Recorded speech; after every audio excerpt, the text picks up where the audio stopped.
Life. जय हिंद दोस्तों, मैं नवीन शर्मा आप सभी का स्वागत करता हूं। आशा करता हूं आप सब एकदम अच्छे हैं, एकदम बेहतरीन हैं।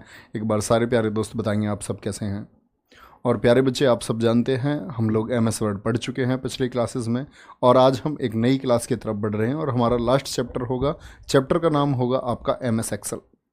सभी का स्वागत है। रजनीश राजपूत कन्नौज, हरीश बच्चास, रूबी यादव, विजय लक्ष्मी, सचिन, चांदनी अग्रिहारी, उर्वशी धामा, सेव कुमारी, नीलम राज, सुमित कुमार, नीरू, श्रेया गुप्ता, सागर खटाना, दृष्टि चौधरी, मीनू ठाकुर, सुमित सिंह, सभी प्यारे दोस्तों का स्वागत है, बहुत दिल से स्वागत है।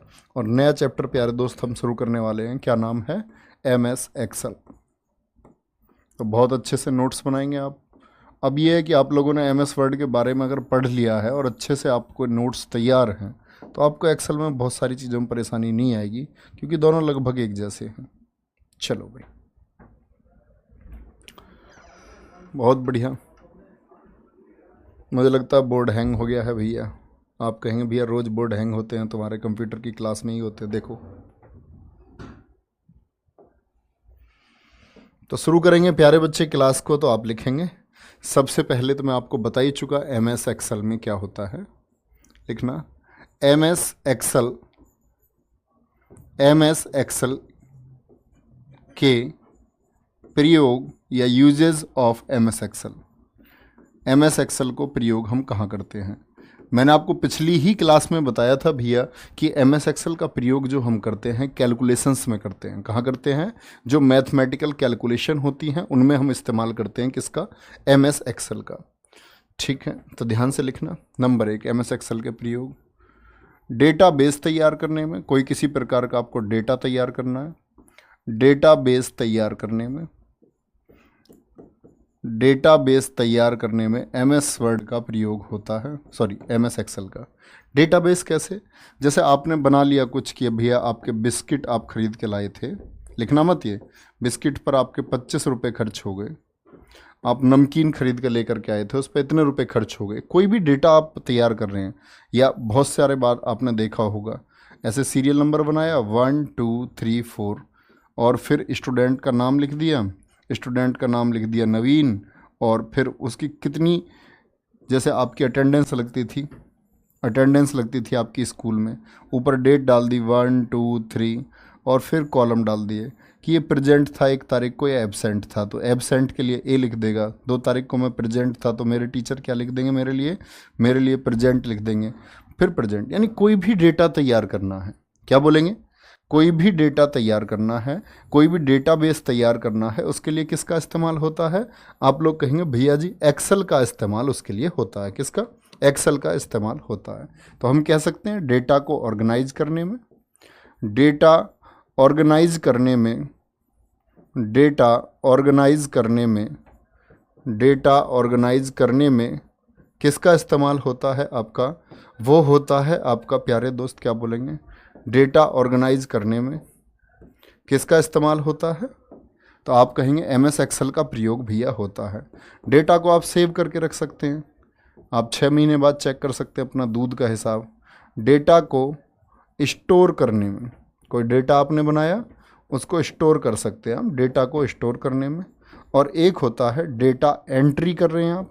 भाई आप किसी भी हिसाब को लिखेंगे तो एंट्री तो करेंगे, तो क्या बोलेंगे? डेटा एंट्री करने में, डेटा एंट्री करने में। और एक क्या लिखेंगे? डेटा को एंट्री करेंगे तो डेटा को एनालिसिस भी आप कर सकते हैं। कभी कभी भी मेरा खर्चा कहाँ हुआ था, कहाँ कहाँ मैंने खर्च किया था, डेटा एनालिसिस करने में। कंपनी के कर्मचारियों को मैंने इतनी सैलरी दी थी तो किस हिसाब से दी थी। ठीक है, तो यानी कि हम कह सकते हैं डेटा के साथ हम क्या कर रहे हैं? डेटा के साथ हम कैलकुलेशन भी कर सकते हैं। डेटा कैलकुलेशन में जोड़ घटाना गुणा भाग, कि भाई इतना पैसा हमारा खर्च हुआ, इतना यहाँ माइनस हुआ। ठीक है, बोलो भाई फटाफट से, कोई दिक्कत? यहाँ तक की बात में कोई परेशानी? MS एक्सेल के प्रयोग, MS एक्सेल के प्रयोग। सर जी अगर एप्लीकेशन क्लास ना लें, क्या कह रहा है? तो क्या पढ़ें? हिस्ट्री कहाँ से पढ़ें? नहीं, ये पढ़ाएंगे एप्लीकेशन पर, क्यों नहीं पढ़ाएंगे? क्या बात कर रहे हैं? हाँ, ये है जल्दबाजी में आप रिवीजन करना चाह रहे हैं तो भास्कर सीरीज से आप किसी भी जीएस की क्लास हमारी कर सकते हैं। भास्कर सीरीज यूट्यूब पे आप लिखें भास्कर सीरीज पॉलिटी को आप रिवीजन करना चाह रहे हैं बहुत जल्दी से। भास्कर सीरीज ज्योग्राफी आप करना चाह रहे हैं, कर लेंगे। भास्कर सीरीज हिस्ट्री में 3 क्लास मैंने कराई हुई हैं, है ना। चलो सर, फॉर्मूला बताते चलना। हाँ बिल्कुल, फॉर्मूले बताएंगे, सारे फॉर्मूले करेंगे, जोड़ घटाने गुणा भाग सब फॉर्मूले करेंगे, निश्चिंत रहें। चलो अब MS एक्सेल की बेसिक जानकारी पर आ जाते हैं। MS एक्सेल लिखना। MS एक्सेल में बाय डिफ़ॉल्ट 3 सीट होती हैं। MS एक्सेल में बाय डिफ़ॉल्ट 3 सीट होती हैं। कितनी सीट होती हैं? 3 सीट होती हैं। तो यहाँ से हमारी कहानी शुरू होगी सारी। एक टर्म याद रखें, MS एक्सेल में बाय डिफ़ॉल्ट कितनी सीट होती हैं? 3 सीट होती हैं। भैया जी ये सीट क्या है? सीट वो है जिस पर हम कार्य करते हैं। सीट क्या है प्यारे दोस्त? जिस पर हम कार्य करते हैं। तो बाय डिफ़ॉल्ट कितनी सीट होंगी? 3 होंगी। तो एक बार देखेंगे इसको, ध्यान को। तो ये तो अपडेटेड वर्जन या अलग अलग वर्जन का है आपका। ये इसमें MS एक्सेल है, इंस्टॉल है MS एक्सेल 2016। ध्यान से देखना भैया। तो बाय डिफ़ॉल्ट पूछ रहा है कि कितनी सीट होती हैं। तो जो नया वाला ऐप का MS एक्सेल का वर्जन है, इसमें बाय डिफ़ॉल्ट, ये सीन 2 पे दिखाओ, इसको सीन 2 पे दिखाएं एक बार। बाय डिफ़ॉल्ट जो इसमें प्यारे दोस्त आपका क्या बोलेंगे, बाय डिफ़ॉल्ट जो आपका क्या बोलेंगे, इसमें जो सीट होंगी, बोलो भी फटाफट से। बाय डिफ़ॉल्ट जो सीट होंगी, एक सेकंड बच्चे,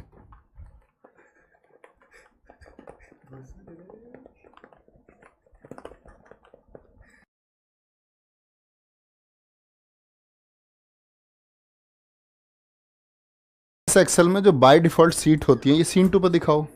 ये देख पा रहे हैं प्यारे बच्चे आप? देखो सीन 2 पर जैसे ही आप जाएंगे, सीन 2 पे आप नहीं जाएंगे, मतलब हम गए हैं सीन 2 पर। तो जैसे ही हम यहाँ देखते हैं तो यहाँ जो सीट होंगी, सीट 1, सीट 2 और सीट 3 होगा। कितना होगा? सीट 1, सीट 2 और सीट 3 होगा। बात समझे? तो बाय डिफ़ॉल्ट कितनी सीट होती हैं? बाय डिफ़ॉल्ट मैंने बताया आपको 3 सीट होती हैं। ये छोटी छोटी जानकारी हैं जो आप ऐड करते हुए चलेंगे, फिर हम सारी चीज़ें समझेंगे। एक क्वेश्चन पूछा जाता है, MS एक्सेल का एक्सटेंशन, MS एक्सेल का एक्सटेंशंस जानते हो? नाम बच्चे नहीं जानते। जो एक्सटेंशन नाम हमने पढ़ा था MS वर्ड में, MS वर्ड में मैंने बताया था जो 2007 से पुराना था वो .doc था, और नए वाले का क्या था? .docx था। ठीक है। और यहाँ बात आएगी, MS एक्सेल का जो एक्सटेंशन है वो क्या होता है? देखना, .xl, एक्सेल का बोल, .xl SX होता है, ये नए का है। लेकिन पूछे पुराना एक्सटेंशन क्या था? पुराना एक्सटेंशन क्या था इसका? तो उसमें बाद में क्या बोलेंगे आप भैया? जैसे डॉक्यूमेंट वाले का याद करो, .docx था तो पुराने में x नहीं था, तो ऐसे ही इसको याद कर लो, बाद वाला x हटा देना है। तो क्या बोलोगे? पुराना क्या था? MS एक्सेल का जो पुराना एक्सटेंशन था वो क्या था? .xls होता था सिर्फ, यानी बाद वाला x उसमें नहीं होता था। क्या बोलेंगे? बाद वाला x उसमें नहीं होता था। ये बहुत ज़रूरी चीज़ है, यहाँ देखेंगे ध्यान से। एक तीसरी चीज़ मैं आपको हमेशा बताता हूँ, कोई भी जो वर्क सीट है, अब बात आएगी वर्क सीट क्या है। मैंने बोला 3 सीट है, इसी सीट को हम क्या बोलते हैं? वर्क सीट बोलते हैं। वर्क सीट जो होती है प्यारे दोस्त, क्या बोला मैंने? वर्क सीट जो है आपका, वर्क सीट रो बोले तो पंक्ति, वर्क सीट रो पंक्ति, और कॉलम बोले तो स्तंभ। कॉलम क्या होता है? स्तंभ होता है। इसको इंपॉर्टेंट मार्क करना, यहाँ से प्रश्न आपके पूछने की शुरुआत करेगा एक्सेल में। बोलेगा MS वर्ड जो है, MS वर्ड के बाद में जो आप एक्सेल पढ़ रहे हैं, एक्सेल में वर्ड में क्या होता था? राइटिंग एरिया होता था आपका। उसमें क्या होता था? आपकी फाइल होती थी आपकी। कोई फाइल हो गई, फाइल 1, डॉक्यूमेंट 2 हो गया, डॉक्यूमेंट 3 हो गया, उसमें डॉक्यूमेंट थे सारे। इसमें क्या है? सीट हैं। वर्कशीट रो और कॉलम में बटी हुई होती है, बटी हुई होती है। क्या बोलेंगे? बटी हुई होती है। किस में बटी हुई होती है? रो और कॉलम में बटी हुई होती है। जैसे कि ध्यान से समझना आप लोग, मैं ऐसे बांट दूं इसको, मैं ऐसे बांट दूं इसको, तो ये जो खड़ी लाइन है ये क्या बोलोगे आप भैया? खड़ी लाइन क्या होती हैं? ये कॉलम होती हैं। ये क्या होती हैं? खड़ी लाइन, ये कॉलम होते हैं। तो जो ये खड़ी लाइन है ये क्या है? कॉलम है। और जो पड़ी लाइन है ये क्या है? ये रो है।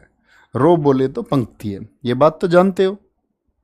देखो ध्यान से, खड़ी लाइन क्या है? कॉलम है। और पड़ी लाइन क्या है? रो है। पहले इतनी बात बोलेंगे हाँ जी, इतनी बात में कोई दिक्कत नहीं है।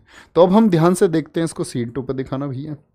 तो यहां देखोगे आप ध्यान से, तो प्यारे बच्चे आप क्या पाओगे? देखना ध्यान से, आप क्या पाएंगे? आप देखोगे कि भैया यहां खड़ी हुई पंक्तियां बहुत सारी हैं। तो यहां है आपका ये रहा, क्या बोलेंगे?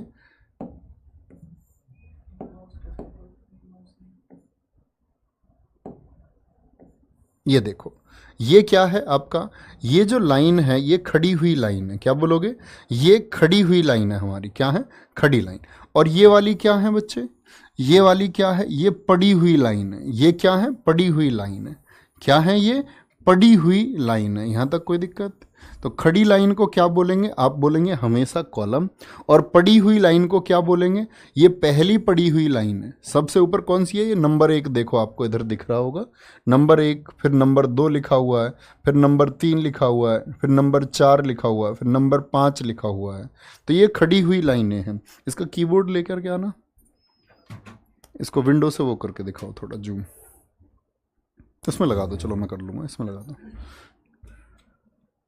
देखो भाई, मैं आपको इसको जूम करके दिखा देता हूँ। देखो ध्यान से, अब आप लोग देख पाएंगे इसको बहुत अच्छे से। देखना है ध्यान से। तो ऐसे लाइन होती है आपका। और ये जो लाइन होती है प्यारे दोस्त, ये जो लाइन होती है आपके पास में, क्या बोलेंगे? तो यहाँ देख पा रहे हैं आप 1 2 3 4। तो ये पड़ी हुई लाइनें हैं। और ये क्या है? ये खड़ी हुई लाइनें हैं। ठीक है, ये क्या है? ये खड़ी हुई लाइनें हैं। इतनी बात समझ में आई? इतनी कॉमन सी छोटी सी बात भैया समझ में आई? आ गई होगी और आनी भी चाहिए। क्या बोलेंगे? इतनी छोटी सी बात समझने में हमें कोई दिक्कत नहीं है। कोई दिक्कत है क्या भाई? कीबोर्ड को इसको साइड में रख दो। चलो, अब बात आई जी खड़ी पड़ी लाइन तो ठीक है, प्रश्न कैसे पूछा जाएगा? प्रश्नों पर चलते हैं, देखना ध्यान से। खड़ी पड़ी लाइन तो हमारे समझ में आ गई।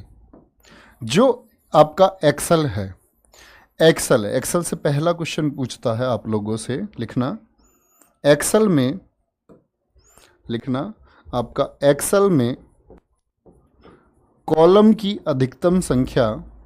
क्या बोलोगे?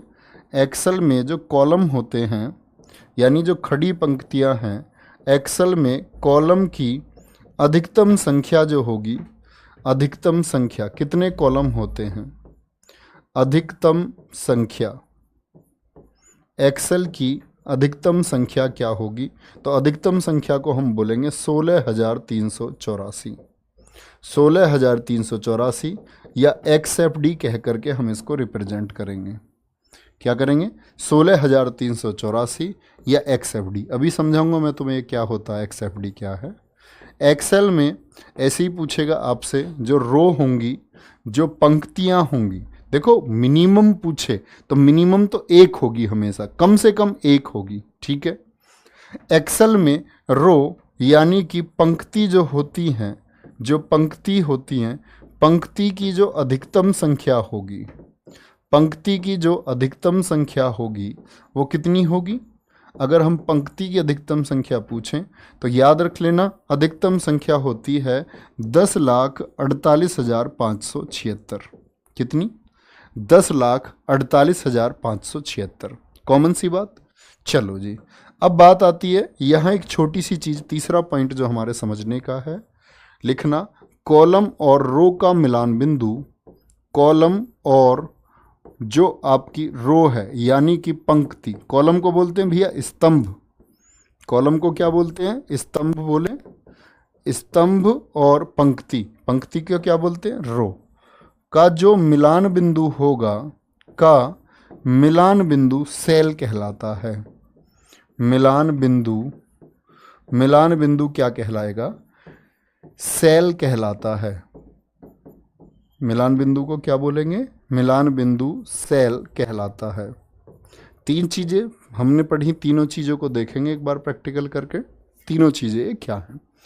तो कॉलम कितने? 16,384। फिर मैंने बोला कॉलम के बाद में एक्सेल कितने? 10,48,576। और फिर कॉलम और रो का जो मिलान बिंदु है वो मैंने बताया आपको कि कॉलम और रो का जो मिलान बिंदु है उसको हम कहेंगे क्या? आपका समझना भैया इसको एक बार, यहां देखना सारे प्यारे दोस्त। देखो ये एक स्प्रेडशीट है हमारे सामने।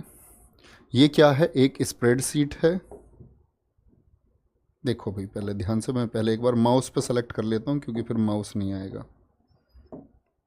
लिख पा रहा हूं मैं? ठीक है, चलो भाई अब इसको हम क्या कर लेते हैं, इसको हम अब जूम कर लेते हैं।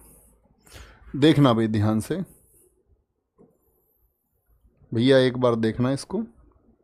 देखो ये क्या है? हमारी एक स्प्रेडशीट है और स्प्रेडशीट में आप देख पा रहे होंगे पड़ी हुई लाइन क्या है? ये मैंने बोला रो है। ये क्या है? रो है।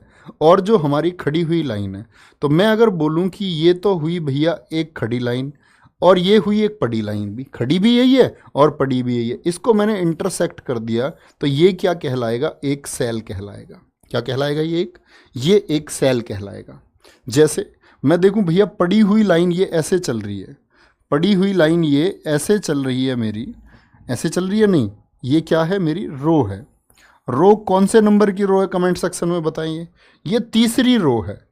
लेकिन मैं अगर ऊपर की तरफ से कॉलम की तरफ से चलते हुए आऊं तो इन दोनों ने एक दूसरे ने कहाँ काटा? एक दूसरे को। तो एक ब्लॉक बनाना, ये खाना जहां पंक्ति और स्तंभ एक दूसरे को काटें उसको सेल कहते हैं। बात को समझे? दोनों क्या बोलेंगे? दोनों को क्या बोलेंगे? जहां पर दोनों इंटरसेक्ट करेंगे, दोनों का जो मिलन बिंदु है जहां पर दोनों इंटरसेक्ट करेंगे उसको क्या बोलेंगे? हम लोग सेल बोलेंगे। तो सेल का एड्रेस क्या है? बोलो एक बार, सेल का एड्रेस क्या है? तो आप कहेंगे भैया इस वाली सेल का जो एड्रेस है, इस वाली सेल का जो एड्रेस है वो है ए। पहले कॉलम को लिखा जाता है और फिर पंक्ति को A1 है। क्या है? A1 है। इसके एड्रेस की मैं अगर बात करता हूं तो इसका एड्रेस क्या है? हमेशा कॉलम पहले लिखा जाएगा, D3 है। क्या है? D3। तो पहले कॉलम लिखा और फिर मैंने लिख दिया आपका किसको? रो को लिख दिया। अब मैं देखूंगा ये चीज़ आपके समझ में आई है या नहीं आई है। तो मैंने आपको अभी सेल सिखाने की कोशिश की। अब मैं आपसे पूछूंगा कि इस वाले सेल का एड्रेस भैया मुझे बता दो। अभी रो किसी को इंटरसेक्ट नहीं कर रही, लेकिन जैसे ही मैंने इधर कॉलम की बात की तो यहाँ एक एड्रेस मेरे पास बना, एक सेल एड्रेस मेरे पास बना। ये सेल एड्रेस कौन सा होगा? क्लास को दिखाएं और बच्चे बताएंगे। आप लोग ध्यान से देख के एकदम जवाब देना बहुत अच्छे से। बताओ भैया कौन सा एड्रेस हो जाएगा? नहीं, सीन 2 पे दिखाओ इनको, एक बार बताएंगे आप लोग सारे दोस्त। तो अब जब तक आप लोगों का जवाब आएगा फटाफट से बोलेंगे। तो ये कौन सा एड्रेस है? आप कहेंगे भैया सबसे पहले तो कॉलम को। कॉलम कहाँ से शुरू होता है? ए से शुरू होता है। ABCDEF, फिर जेड तक जाता है। फिर कहाँ तक जाता है? फिर जेड तक जाता है। तो ये क्या एड्रेस हो जाएगा भैया? जी तो कॉलम है और 7 क्या है? रो है। G7 हो जाएगा। सारे बात समझे? सभी प्यारे बच्चों का आंसर आता हुआ। तो कई बार क्वेश्चन पूछा जाता है आपसे, पूछता है प्यारे दोस्त कि एक सेल एड्रेस बताइए। क्या पूछ लेगा? बोलेगा सेल एड्रेस बताइए जो सही हो। क्या बोलता है? सेल एड्रेस बताइए जो सही हो। और सेल एड्रेस के लिए क्या लिखता है? आपसे लिख देता है ऐसे सेल एड्रेस 7A लिख देगा। आपसे लिखेगा A,7 लिखो, या आपसे बोलेगा A एंड 7। तो आप क्या बोलेंगे? भैया ने बताया हमको कि पहले कॉलम और फिर क्या? रो। पहले कॉलम और फिर रो लिखी जाएगी। यही एक्सेल में सेल एड्रेस लिखने का सही तरीका है। ये गलत है, ये गलत है, ये गलत है। सेल एड्रेस हम लिखते कहाँ हैं? सेल एड्रेस प्यारे दोस्त हम यहाँ लिख सकते हैं। कहाँ लिख सकते हैं? हम सेल एड्रेस को यहाँ पर लिख सकते हैं। जैसे कि मैं सेल एड्रेस की अगर बात करूँ, देखो सेल एड्रेस कहाँ? कोने पर, जहाँ आपको दिख रहा है A1 लिखा हुआ है। क्या लिखा हुआ है? जहाँ पर A1 लिखा हुआ है, देख पा रहे हैं प्यारे बच्चे? तो यहाँ क्या लिख सकते हैं हम? क्या बोलेंगे? यहाँ हम प्यारे बच्चे क्या लिख सकते हैं? सेल एड्रेस लिख सकते हैं, जो भी आप चाहें। जैसे मुझको जाना है कहाँ पर? K और 8वीं पंक्ति में जाना है, तो मैं यहाँ लिखूंगा के और फिर मैं लिखूंगा आपका एड्रेस K8। क्या लिख दूंगा? K8 लिख दिया मैंने। K8 लिखते ही मैं जैसे ही एंटर करूंगा मैं कहाँ पर पहुँच गया? मैं K8 पर पहुँच गया दोस्त। किस पर पहुँच गया मैं पहुँच गया आपका K8 पर। कहाँ पर पहुँच गया मैं K8 पर पहुँच गया। देखना ध्यान से, मेरा एड्रेस कौन सा आया? K उधर, और इधर रो कौन सी है? आपका ग्रीन कलर देख पा रहे हैं आप K में, K, और इधर देखेंगे तो आप क्या आएगा? आपका 8, 8वीं पंक्ति पर मैं पहुंच गया। तो आप समझ रहे हैं सेल एड्रेस कहाँ लिखा जाता है? सेल एड्रेस यहाँ लिखा जाता है। ठीक है भैया, हमारे सेल तो समझ में आ गया सेल क्या होता है, लेकिन मैंने आपको एक टर्म आपको बताई प्यारे बच्चे कि इसमें मैक्सिमम जो आपके कॉलम होंगे वो XFD होंगे और संख्या में होंगे 16,384। तो इस बात का अर्थ समझो। इस बात का अर्थ है प्यारे बच्चे कि कॉलम जो होते हैं, आप कहेंगे कॉलम तो भैया मुझे कहीं भी नहीं दिख रहा कि वो ABC के अलावा हो, इसमें अंक तो दिख ही नहीं रहा। आपने 16,384 कैसे बोल दिया? तो देखो ध्यान से, ABCDEF, प्यारे बच्चे इसका नंबर तो होता होगा ना कोई? वो दिखाओ, मुझे दिखाओ, इसका कोई नंबर तो होता होगा ना। ए का कोई नंबर होगा 1, तो ए का 1 पर होता, आप रीजनिंग में पढ़ते हो। बी कौन सा है? दूसरा है। जेड 26 है। जेड क्या है? जेड 26 है। और देखना अब इसको सीन 2 पर दिखाओ भाई बच्चों को। जेड हो गया भैया, जेड हो गया। अब देखना ध्यान से, जेड होने के बाद में आप देखो ध्यान से, जेड के बाद में क्या शुरू हो गया? डबल ए शुरू हो गया। क्या शुरू हो गया? बोलेंगे भैया एक बार, क्या शुरू हो गया? डबल ए शुरू हो गया। अरे भाई क्या शुरू हो गया भैया? डबल ए शुरू हो गया। क्या शुरू हो गया? यहाँ डबल ए शुरू हो गया। ऐसे ही डबल ए के बाद में ये कौन सा नंबर हो गया? ये 27 नंबर हो गया ना। तो ये नंबर याद नहीं करने हैं आपको तो सिर्फ ये देखना है। क्या देखना है? देखना ध्यान से, फिर 27 के बाद में आप चलोगे, ऐसे ही बढ़ते रहेंगे। देखो अब क्या आ गया? अब ए से लेकर के AZ तक आएगा। देखना ध्यान से, कहाँ तक जाएगा? AZ तक। ए वाले सारे खत्म हो गए। AZ तक जाने के बाद में AZ, ये रहा AZ। फिर शुरू होगा B से, ऐसे ही BZ, फिर C से लेकर के CZ, ऐसे ही ये कहाँ तक जाएगा? फिर C से लेकर के CZ, फिर खत्म होंगे, फिर Z से लेकर के Z तक जाएगा, फिर A से शुरू होगा। तो ये कुल मिलाकर के इनकी जो संख्या है वो कितनी है? 16,384। जैसे मुझे एक कॉलम में जाना था और मैंने बोला XFD में जाना था मुझको, तो मैं यहाँ जैसे ही लिखूंगा प्यारे दोस्त कि मुझको लेके जाओ भैया कॉलम X, कौन से में? X को F और D, XFD के मुझको पहली रो में लेकर जाओ, तो एड्रेस क्या लिखूंगा? XFD। ये तो कॉलम हो गया मैक्सिमम। और मैंने बताया रो कौन सी होगी? रो होगी 10,48,576, 10,48,576। यही तो बताई थी अधिकतम रो मैंने।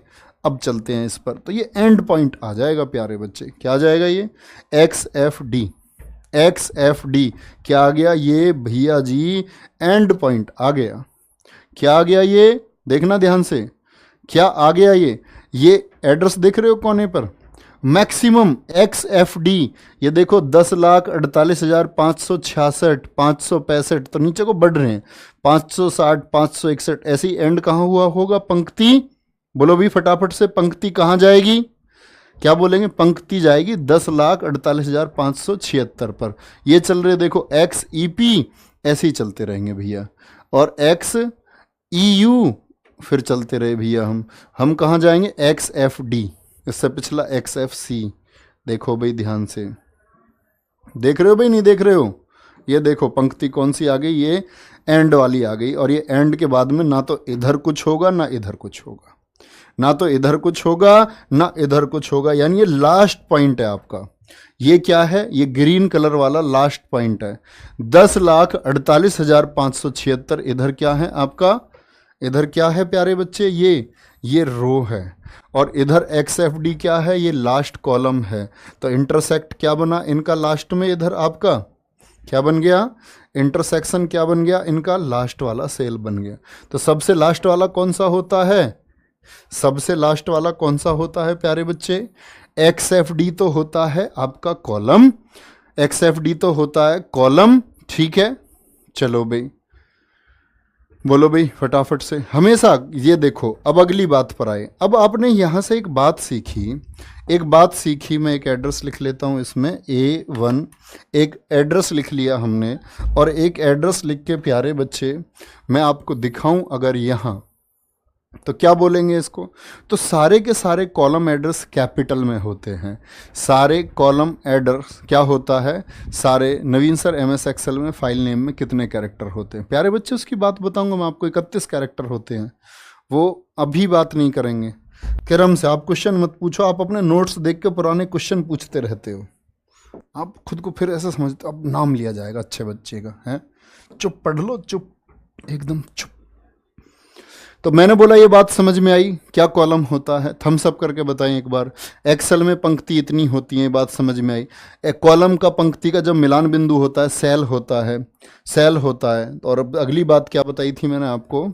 लिखना सेल एड्रेस में, किसी भी सेल को आप लिख रहे हैं, सेल एड्रेस में पहले कॉलम, पहले स्तंभ, पहले कॉलम और फिर पंक्ति लिखी जाती है। क्या लिखी जाती है? फिर पंक्ति लिखी जाती है। क्या लिखी जाती है? पंक्ति लिखी जाती है। जैसे कोई भी एड्रेस ले लें, जैसे D5, तो D क्या है? कॉलम है। D क्या है? कॉलम है। जैसे मैं आपसे बोल दूं H8, या जैसे मैं आपसे बोल दूं D4, तो पिछली बार ही पूछा गया दिल्ली पुलिस में, एक आपका एक जो सेल एड्रेस है वो D4 है। ऐसे प्रश्न पूछा गया, D4 है। इसमें D क्या है? तो D क्या है? स्तंभ है, कॉलम है। D क्या है? कॉलम है। ओके। और 4 क्या है इसमें? 4 क्या है? ये रो है, ये पंक्ति है। क्या है? ये पंक्ति है। ये क्या है? आपकी पंक्ति है। चलो भाई, अब आएंगे अगली बात पर, नोट करके लिखना MS एक्सेल में फाइल अगर सेव नहीं है, फाइल अगर नाम से सेव नहीं है, आपने कोई नाम नहीं दे रखा है उसको, फाइल अगर किसी नाम से सेव नहीं है, सेव नहीं है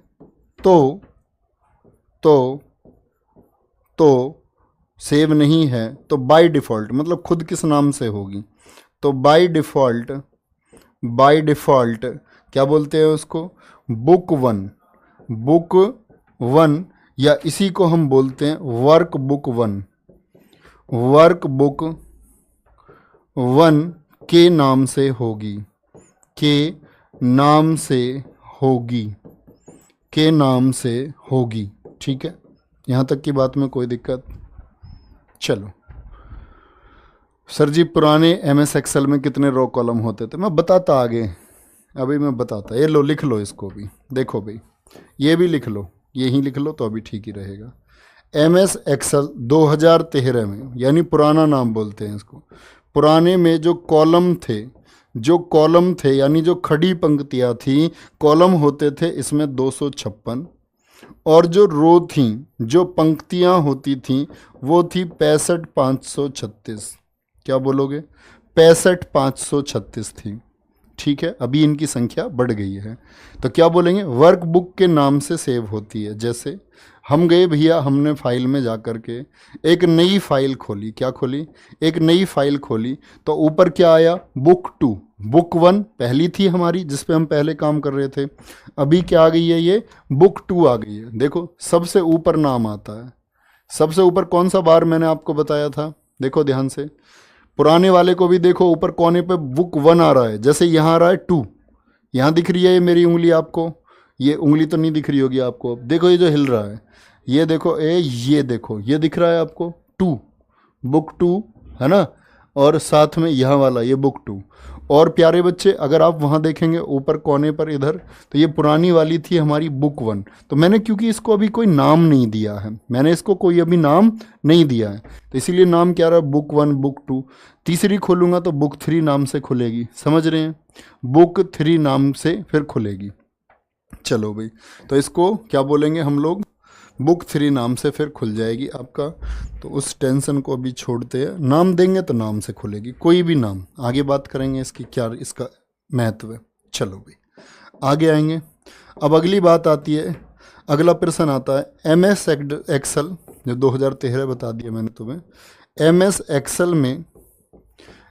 एक्सेल में अब तक आए वर्जन, ये हमारा आज का लास्ट पॉइंट है। अब तक आए वर्जन, बाकी का हम कल पढ़ेंगे। इसमें आगे आए वर्जन कौन कौन से हैं, वो 2003 आया है। उम्मीद करूँगा अब तक जितनी चीज़ मैंने आपको बताई हैं बड़े प्यार से आपके दिमाग में छप गई होंगी। 2010, 2013, 2016 और फिर 2019 हो गया। क्या हो गया? 2019 हो गया। ओके चलो भाई, 1040-576 मेरा 10th का रोल नंबर है। बहुत बढ़िया जी ध्रुव राहत, समझ में आ गया सर। प्राची पवार जी बहुत थैंक यू। तो ठीक है प्यारे दोस्त, मिलते हैं कल की क्लास।